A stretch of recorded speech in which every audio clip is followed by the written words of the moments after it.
We do have several crews covering this news for us tonight. 24-hour News 8's Emily Linnert is live at the Ford Presidential Museum in downtown Grand Rapids. Emily? Thank you, Sue. I'm joined by Tim Pietryga. He's a spokesman for the Ford Foundation. The question at this early hour, Tim, is how is this going to impact West Michigan as we bring Betty Ford back to her final resting place? I know a lot of questions unanswered, but what do we know? What's already in place? Well, at this point, we don't know a whole lot, obviously, because they're waiting for the family to convene in California and obviously to approve a plan that we have in place. It's probably safe to say that during this upcoming week, there will be opportunity for Grand Rapids to show their outpouring for the homecoming of Mrs. Ford. But unfortunately, at this point, we really don't have the details confirmed.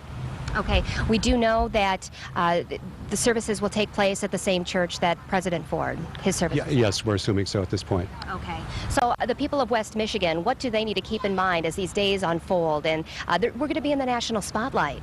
Well, obviously, as you mentioned, it is a homecoming. It's very personal for the family, and the homecoming for Mrs. Ford will be about family, family, family. We obviously will release information in the upcoming week with regards to details of events and so forth. So I encourage folks to watch the media and Wood TV to obviously find the details for those events.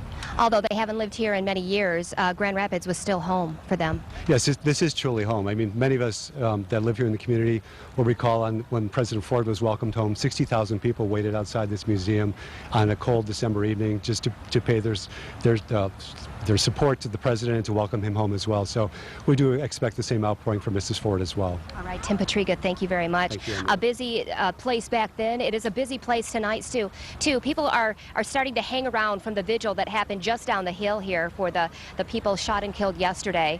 You can see that people are starting to receive word about this. And as we were over by the final resting place of President Ford, we saw a few people come and put down some candles outside that gravesite. There is a security guard out there as well who came out very early on, getting early word on that. We'll continue to stay out here tonight right now.